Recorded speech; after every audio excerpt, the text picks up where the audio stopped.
जय जगन्नाथ नमस्कार। आसतु नजर पकईवा मयूरभंज जिलार बछा बछा खबर गुड़िक उपर।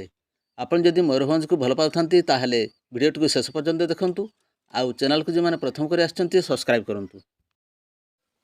आजर प्रथम खबर गुरुवार अपराह्न 3टार स्पष्ट दिवालोक 3टी बणुआ हाथी बेतनटी रेंज अधीन कलकटा गाँ अतिक्रम कर दलकी संरक्षित जंगल में प्रवेश कर सूचना मुताबक 3 गोटी बणुआ हाथी खीरीपदा जंगल में डेरा पकाई बेले बुधवार विलंबित राति नीलगिरी मुहां अग्रसर होउथिले। मात्र अधा रास्तारू पुनर्बार प्रत्यावर्तन करथिबा बेले सेतेबेलको मध्याह्न हो जाइथिला। एहा परे मिर्गीधारी गाँ होई बुढ़ाबलंग नदी अतिक्रम करिया परे बणुआ हाथी गुड़िक कलकटा गाँ निकट में नड़पुर रंगपाणी रास्ता दे दलकी मुहां अग्रसर होइथिले। स्पष्ट दिवालोक रास्तार 3 गोटी विशाल बणुआ हाथी चली चली जाउथबारु उक्त रास्तार दीर्घ समय धरी यातायात संपूर्ण भाव में बाधाप्राप्त होइथिला। बेतनटी वन विभाग पक्षरु गजसाथी माने बणुआ हाथी गुड़िकर गतिविधि जांच करने सहित जनबसती ठारू दूरे रखिबाकू उद्यम जारी रखिथिले। परवर्ती खबर बारिपदा सदर थाना अंतर्गत बाउंशविला ठारे जलीगला चिप्स बोझई टिपर। बारिपदा सदर थाना अंतर्गत बाउंशविला ठारे एक टिपर जली जाइछि। गुरुवार पूर्वाह्न समय चिप्स बोझई एक टिपर निया लगी संपूर्ण जली जाइछि। उक्त टिपरटी रास्तार आसुथुबा बेले बाउंशविला फुटबॉल पड़िया निकट में यांत्रिक त्रुटि देखा मिलता। यार किछ समय पर सम्मुख पटे इंजिन रु धुआं बाहरी जहां नहीं चालक भयभीत हो जांच करते हठात निया लगी अग्निशिखा बाहरी पड़ा। बाल्टीर पानी रे निया को आयत्त करने को चेष्टा करते किंतु किछ समय मध्य कामिनूर निया व्यापी टिपरटी हु हो जलिबाकू लगिला। आखि सम्मुखें किछ समय पर ही टिपरटी जली संपूर्ण भाव नष्ट हो जाइथिला। तेबे गाड़ी बैटेरू एवं सर्ट सर्किट्रु एवरी अग्निकांड होइथिबा अनुमान करा जाउथबा बेले निया लागिबा स्थान रे किछि दूर रे उच्च क्षमता संपन्न विद्युत तार समेत जनबस्थिबारु एक बड़ अघटनरू अल्पके बची जाइथिले। यह द्वारा कहीं मृताहत होई नाहंती बोली अपराह्न प्राय 5टा समय सूचना मिली। परवर्ती खबर जशपुर ब्लॉक परिसर में ब्लॉक स्तरीय नियुक्ति परामर्श शिविर अनुष्ठित। मयूरभंज जिलार जशपुर ब्लॉक परिसर में दिवा 10:30 घटिका समय ठारू एक नियुक्ति परामर्श अनुष्ठित होइछि। बीडीओ अध्यक्षतार अनुष्ठित यह कार्यक्रम में विभिन्न विभाग अधिकारी उपस्थित थिले। विभिन्न सरकारी तथा बेसरकारी संस्थार कार्यकर्ता उपस्थित युवक युवती मानकु दक्षता अनुसार नियुक्ति प्रदान करा जायथिला। परवर्ती खबर पांचपीढ़ी उच्च माध्यमिक परिसर में ब्लॉक स्तरीय आईन सचेतनता शिविर अनुष्ठित। जोग देले उपजिलापाल करंजिया सहर निकट में पांचपीढ़ी उच्च माध्यमिक विद्यालय परिसर में ओडिशा राज्य महिला कमिशन द्वारा परिचालित जिला सामाजिक उन्नयन कार्यालय सहयोग तथा करंजिया बीडीओ मंजुला बेहरा सभापतित्व ब्लॉक स्तरीय आईन सचेतनता शिविर दिवा 10 घटिका ठारू अपराह्न 4 घटिका जाए अनुष्ठित हो। शिविर में मुख्य अतिथि भाव पांचपीढ़ उपजिलापाल प्रेमांशु चांद, सम्मानित अतिथि भाव करंजिया अखिल संघ संपादक दिव्य प्रसाद साहू, पांचपीढ़ उच्च माध्यमिक विद्यालय अध्यक्ष दिलीप कुमार पुष्टि और अन्य अतिथि मानक मध्य प्रोग्राम अधिकारी सालामणि सोरेन, करंजिया कॉलेजर समाजशास्त्र विभाग अध्यापिका शुभस्मिता किस्कू, रूबी राणी, राईमाटू गाल मुर्मू योगदान करथिले। नारी निर्यातना रखिबा सरकार तरफ कठोर आईन प्रणयन कराई एवं समस्त नारी माने से विषय रे उना अधिक जानिबा उद्देश्य यही कार्यक्रम आयोजित करा। यही शिविर में बहु संख्यक आशाकर्मी, अंगनवाड़ी कर्मी, स्वयं सहायता गोष्ठी समिति सभ्य सभ्या, यूथ क्लब सदस्य, विभिन्न वर्गर महिला छात्र छात्री माने यही शिविर में जोग देथिबा देखिबाकू मिलिथिला। परवर्ती खबर सटिल उपखंड तुलसीचौरा ग्राम में ताला भांगी चोरी घटना गुरुवार राति 10:30 मामला रुजु कर तदंत आरंभ कला बेतनटी पुलिस। एतलाकालीन तुलसीचौरा ग्रामर स्वर्गत विजय कुमार शर्मा धर्मपत्नी हेमलता शर्मा अभियोग मुताबक घरे कहीं नथिबार सुजोग नहीं दुर्वृत्त माने झरका भांगी घरे प्रवेश करिबा परे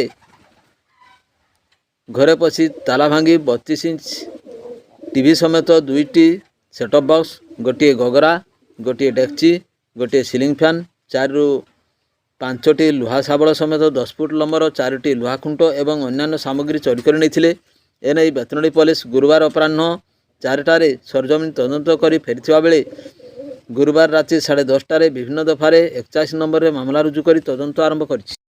ପରବର୍ତ୍ତୀ ଖବର, ବେତନଟୀ ଉପକଣ୍ଠ ପଣ୍ଡୁଗଡ଼ିଆଠାରେ 44ତମ ରାଜ୍ୟସ୍ତରୀୟ ବାର୍ଷିକ ସଂକୀର୍ତ୍ତନ ଉତ୍ସବ ଗୁରୁବାର ଅପରାହ୍ନ 4ଟାରେ ଉଦ୍ଯାପିତ ହୋଇଯାଇଥିବା ବେଳେ ଏଥିରେ ମୟୂରଭଞ୍ଜ ଏବଂ ବାଲେଶ୍ୱର ସମେତ ପଡ଼ୋଶୀ ଝାରଖଣ୍ଡ ରାଜ୍ୟରୁ ହଜାର ହଜାର ଶ୍ରଦ୍ଧାଳୁଙ୍କ ସମାଗମ ଦେଖିବାକୁ ମିଳିଛି। ଆୟୋଜକ ପୁରୁଣା ପଣ୍ଡୁପାଣି ସାଂସ୍କୃତିକ ସଂଘ ଅନୁକୂଲ୍ୟରେ ଆୟୋଜିତ ଏହି 24 ପ୍ରହର ଅଖଣ୍ଡ ନାମଯଜ୍ଞ ଉତ୍ସବରେ ମୟୂରଭଞ୍ଜ ଏବଂ ବାଲେଶ୍ୱର ସମେତ ଝାରଖଣ୍ଡ ରାଜ୍ୟରୁ ସୁନାମଧନ୍ୟ ସଂକୀର୍ତ୍ତନ ମଣ୍ଡଳୀ ପ୍ରମୁଖ ଏଥିରେ ସକ୍ରିୟ ଅଂଶଗ୍ରହଣ କରିଥିଲେ। 10 ତାରିଖ ଠାରୁ ଆରମ୍ଭ ହୋଇ 13 ତାରିଖ ଅପରାହ୍ନରେ ଉଦ୍ଯାପିତ ହୋଇଥିବା ବେଳେ ଦୈନିକ ହଜାର ହଜାର ଶ୍ରଦ୍ଧାଳୁଙ୍କର ସମାଗମ ଦେଖିବାକୁ ମିଳିଥିଲା। ପ୍ରବଳ ଜନସମାଗମକୁ ଦୃଷ୍ଟିରେ ରଖି ଆୟୋଜକ ଅନୁଷ୍ଠାନ ପକ୍ଷରୁ ସ୍ୱତନ୍ତ୍ର ବନ୍ଦୋବସ୍ତ କରାଯାଇଥିବା ବେଳେ ପରିଚାଳନାରେ ଆୟୋଜକ ପଣ୍ଡୁଗଡ଼ିଆ ସାଂସ୍କୃତିକ ସଂଘର ସମସ୍ତ କର୍ମକର୍ତ୍ତା ସଦସ୍ୟା ଏବଂ ଗ୍ରାମବାସୀ ପ୍ରମୁଖ ସକ୍ରିୟ ଦାୟିତ୍ୱ ସମ୍ପାଦନ କରିଥିବା ଦେଖିବାକୁ ମିଳିଥିଲା। ପରବର୍ତ୍ତୀ ଖବର, ଖୁଣ୍ଟା ଗୋପବନ୍ଧୁନଗର ବିଡ଼ିଓଙ୍କୁ ଭଞ୍ଜସେନା ପକ୍ଷରୁ ବିଦ୍ୟୁତ୍ ସମସ୍ୟା ସମ୍ପର୍କରେ ଦାୟିତ୍ୱ ପ୍ରଦାନ। ରାଜ୍ୟରେ ବିଦ୍ୟୁତ୍ ଯୋଗାଣ ଦାୟିତ୍ୱରେ ଥିବା ଟାଟା ପାୱାରର ଅତ୍ୟାଚାର ଏବଂ ଏହାର ବିରୋଧ କରି ଜିଲ୍ଲାର ଅଗ୍ରଣୀ ଅଣ ରାଜନୈତିକ ସଂଗଠନ ଭଞ୍ଜସେନା ପକ୍ଷରୁ 8 ଦଫା ଦାବି ନେଇ ମୁଖ୍ୟମନ୍ତ୍ରୀଙ୍କ ଉଦ୍ଦେଶ୍ୟରେ ଦାୟିତ୍ୱ ପ୍ରଦାନ କରାଯାଇଥିବା ବେଳେ ଏହାକୁ ନେଇ ଖୁଣ୍ଟା ଏବଂ ଗୋପବନ୍ଧୁନଗର ବ୍ଲକ ଭଞ୍ଜସେନା ସଂଗଠନ ପକ୍ଷରୁ ଅନୁରୂପ ଭାବେ ବିଡ଼ିଓଙ୍କୁ ଜରିଆରେ ମୁଖ୍ୟମନ୍ତ୍ରୀଙ୍କ ଉଦ୍ଦେଶ୍ୟରେ ଗୁରୁବାର ଦାୟିତ୍ୱ ପ୍ରଦାନ କରାଯାଇଛି। ଏହି ଅବସରରେ ଉଭୟ ବ୍ଲକରେ ଥିବା ଭଞ୍ଜସେନାର ସଦସ୍ୟମାନେ ବ୍ଲକ କାର୍ଯ୍ୟାଳୟ ସମ୍ମୁଖରେ ଏକତ୍ରିତ ହୋଇ ଟାଟା ପାୱାରର ଅତ୍ୟାଚାର ବିରୁଦ୍ଧରେ ବିଷୋଦଗାର କରିଥିଲେ। ସ୍ମାର୍ଟ ମିଟର ବସାଇବା ଆଳରେ ଗ୍ରାହକମାନଙ୍କୁ ଶୋଷଣ ଏବଂ ମରାମତି ନାମରେ ବିଦ୍ୟୁତ୍ କାଟ ବନ୍ଦ କରିବା ସହ ଗ୍ରାମାଞ୍ଚଳରେ ନିରବଚ୍ଛିନ୍ନ ଭାବରେ ବିଦ୍ୟୁତ୍ ଯୋଗାଇ ଦେବା ଇତ୍ୟାଦି 8 ଦଫା ଦାବି ସହ ଏ ସଂକ୍ରାନ୍ତରେ ଏକ ଦାୟିତ୍ୱ ବିଡ଼ିଓଙ୍କ ଜରିଆରେ ପ୍ରଦାନ କରାଯାଇଥିବା ନେଇ ସଂଗଠନ ପକ୍ଷରୁ ଅପରାହ୍ନ 5ଟାରେ ସୂଚନା ପ୍ରଦାନ କରାଯାଇଛି। ପରବର୍ତ୍ତୀ ଖବର, ଭୁଗୁଡ଼ାକଟା 2 ଅଙ୍ଗନବାଡ଼ି କେନ୍ଦ୍ରରେ ତାଲା ପକାଇବାକୁ ନେଇ ଭଞ୍ଜପୁର ଥାନାରେ ମାମଲା ରୁଜୁ। ବାରିପଦାର ଭୁଗୁଡ଼ାକଟାର ଅଙ୍ଗନବାଡ଼ି କେନ୍ଦ୍ରରେ ମହିଳାମାନେ ତାଲା ପକାଇବା ଘଟଣାକୁ ନେଇ ଥାନାରେ ମାମଲା ରୁଜୁ ହୋଇଛି। କେନ୍ଦ୍ରର କର୍ମୀ ଶିବାନୀ ହାସଦାଙ୍କ ଅଭିଯୋଗ ମୁତାବକ ଭଞ୍ଜପୁର ଥାନାରେ ମାମଲା ରୁଜୁ କରାଯାଇଛି। ସ୍ଥାନୀୟ ଅଞ୍ଚଳର 100ରୁ ଉର୍ଦ୍ଧ୍ୱ ମହିଳା ଅଙ୍ଗନବାଡ଼ି କେନ୍ଦ୍ରକୁ ଧସେଇ ପଶି ତାଙ୍କୁ ଏବଂ ତାଙ୍କ ସହକର୍ମୀ ଅପରାଜିତା ବେହେରାଙ୍କୁ ଠେଲାପେଲା ଏବଂ ଅଶ୍ଳୀଳ ଭାଷାରେ ଗାଳିଗୁଲଜ କରିଥିଲେ। ସନ୍ଧ୍ୟା ପ୍ରାୟ 6:30 ସମୟରେ ସେ ଥାନାରେ ଅଭିଯୋଗ କରିଛନ୍ତି। ତେବେ ଅଙ୍ଗନବାଡ଼ି ପିଲାଙ୍କୁ ଟାଣି ଘୋଷାରି ବାହାର କରିବା ସହ ଆସବାବପତ୍ର ଫିଙ୍ଗିଥିଲେ। ଏହାପରେ ରନ୍ଧା ଖାଦ୍ୟ ଫିଙ୍ଗି ଦେଇ ଅଙ୍ଗନବାଡ଼ି ଫାଟକରେ ତାଲା ପକାଇଥିଲେ। ଏହାଦ୍ୱାରା ପିଲାମାନେ ଭୟଭୀତ ହେବା ସହ ଶାରୀରିକ ମାନସିକ ଆଘାତ ପାଇଥିଲେ। ଆଗକୁ ମାରପିଟା କରିବେ ବୋଲି ଧମକ ଚମକ ମଧ୍ୟ ସେ ଦେଇଥିବା ଅଭିଯୋଗରେ ଦର୍ଶାଇଛନ୍ତି। ପରବର୍ତ୍ତୀ ଖବର, ମୟୂରଭଞ୍ଜ ଜିଲ୍ଲା ମରଡ଼ା ଥାନା ଅଧୀନ ଗଡ଼ିଆ ପଞ୍ଚାୟତର ଖଳାପଡ଼ା ଗ୍ରାମର ରେଙ୍ଗଟା ମୁର୍ମୁ ବୟସ 54 ବର୍ଷ ନିଜ ପରିବାର ଭରଣ ପୋଷଣ ପାଇଁ ଗତ ମାର୍ଚ୍ଚ ମାସରେ ବାହାର ରାଜ୍ୟ ତାମିଲନାଡୁ କାମ କରିବାକୁ ଯାଇ ନିଖୋଜ ଥିଲେ।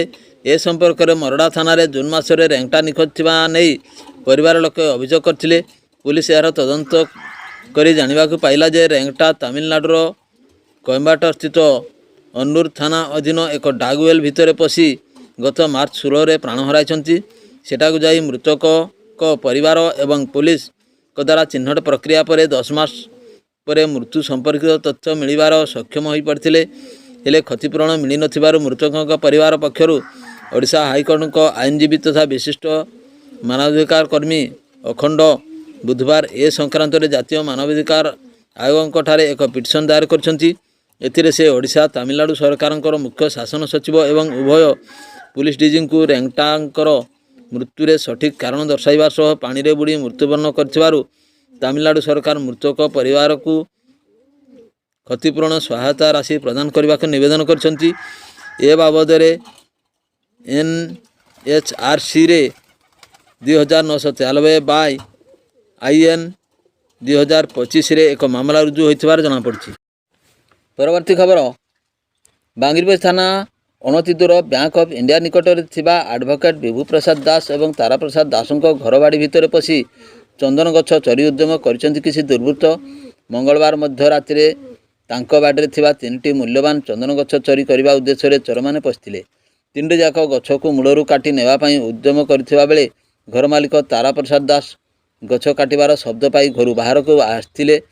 ଫଳରେ ଚନ୍ଦନ ଗଛ ଅଧା କାଟି ପଳାଇ ଯାଇଥିଲେ ଚୋରମାନେ।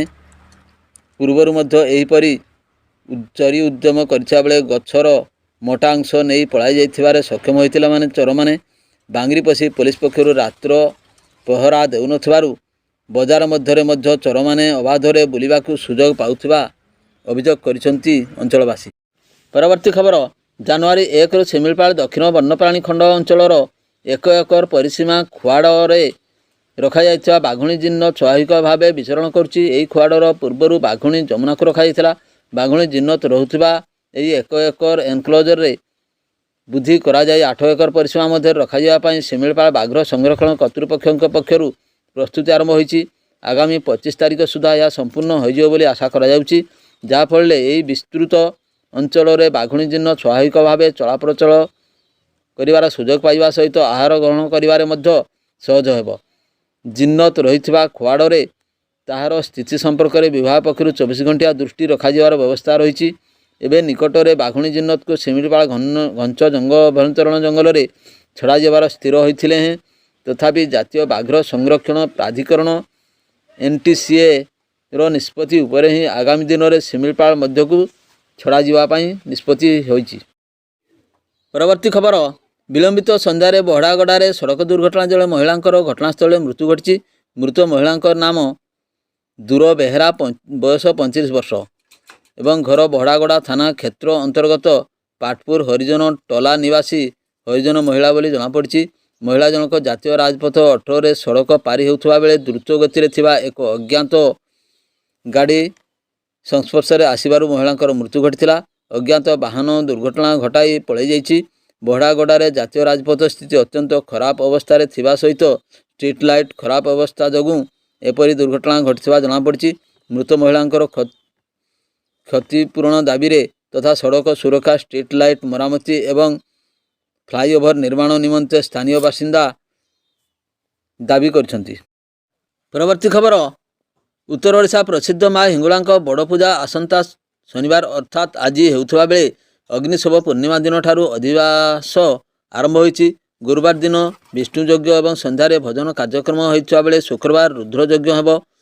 ଶନିବାର ମାଙ୍କ ବଡ଼ ପୂଜା ଦିନ ଦେବୀ ଯଜ୍ଞ ସହିତ ଅଗ୍ନିକୁଣ୍ଡରେ ଶ୍ରଦ୍ଧାଳୁଙ୍କ ଦ୍ୱାରା ପକାଯାଇଥିବା ଭୋଗ, ନଡ଼ିଆ, କଦଳୀ ଆଦିକୁ ଅଗ୍ନିଦେବତାଙ୍କୁ ସନ୍ତୁଷ୍ଟ କରିବା ପାଇଁ କୁଣ୍ଡର ଅପରାହ୍ନରେ ଅଗ୍ନି ସଂଯୋଗ କରି ପୂର୍ଣ୍ଣାହୁତି ଦିଆଯିବ। ମେଳାରେ ପ୍ରତ୍ୟେକ ବର୍ଷ ଭଳି ଏବର୍ଷ ମଧ୍ୟ 10 ଲକ୍ଷରୁ ଅଧିକ ଶ୍ରଦ୍ଧାଳୁଙ୍କ ସମାଗମ ହେଉଥିବା ବେଳେ ଚଳିତ ବର୍ଷ ମେଳା ପାଇଁ ପ୍ରଶାସନ ଏବଂ ମନ୍ଦିର ଟ୍ରଷ୍ଟ ପକ୍ଷରୁ ବ୍ୟାପକ ବ୍ୟବସ୍ଥା କରାଯାଇଛି। ମେଳାକୁ ସଂଲଗ୍ନ କରୁଥିବା ରାସ୍ତା ସବୁ ମରାମତି ହେଉଥିବା ବେଳେ ଗ୍ରାମ୍ୟ ଉନ୍ନୟନ ବିଭାଗ ଅଧୀନରେ ଥିବା ଅଙ୍ଗାରିଠାରୁ ଦେଉଳିଆ ପର୍ଯ୍ୟନ୍ତ ରାସ୍ତା ମରାମତି ହୋଇନଥିବାରୁ ସାଧାରଣରେ ଅସନ୍ତୋଷ ଦେଖାଯାଇଛି। ପାନୀୟ ଜଳ, ଅସ୍ଥାୟୀ ପାଇଖାନା, ସ୍ୱାସ୍ଥ୍ୟ ବିଭାଗ ତରଫରୁ 24 ଘଣ୍ଟିଆ ସ୍ୱାସ୍ଥ୍ୟ ସେବା ଯୋଗାଇବା ଅଗ୍ନିଶମ ବିଭାଗ ତରଫରୁ ପ୍ରସ୍ତୁତି ହୋଇଥିବା ବେଳେ ଚଳିତ ବର୍ଷ ଜିଲ୍ଲା ପୁଲିସ ପକ୍ଷରୁ ଶାନ୍ତି ଶୃଙ୍ଖଳା ପାଇଁ ବ୍ୟାପକ ବ୍ୟବସ୍ଥା କରାଯାଇଛି। ଜଣେ ଅତିରିକ୍ତ ଏସ୍ପିଙ୍କ ନେତୃତ୍ୱରେ 3 ଜଣ DSP, 8 ଜଣ ଇନ୍ସପେକ୍ଟର, 28 ଜଣ sub inspector, 5 platoon police force, 40 ଜଣ ହୋମଗାର୍ଡ ମେଳାରେ ନିୟୋଜିତ ହେବେ ବୋଲି ବଡ଼ସାହି ଥାନା ଭାରପ୍ରାପ୍ତ ଅଧିକାରୀ ସତ୍ୟନାରାୟଣ ବଳ ପ୍ରକାଶ କରିଛନ୍ତି। ଭିଡ଼ିଓଟିକୁ ଶେଷ ପର୍ଯ୍ୟନ୍ତ ଦେଖିଥିବାରୁ ଅନେକ ଅନେକ ଧନ୍ୟବାଦ।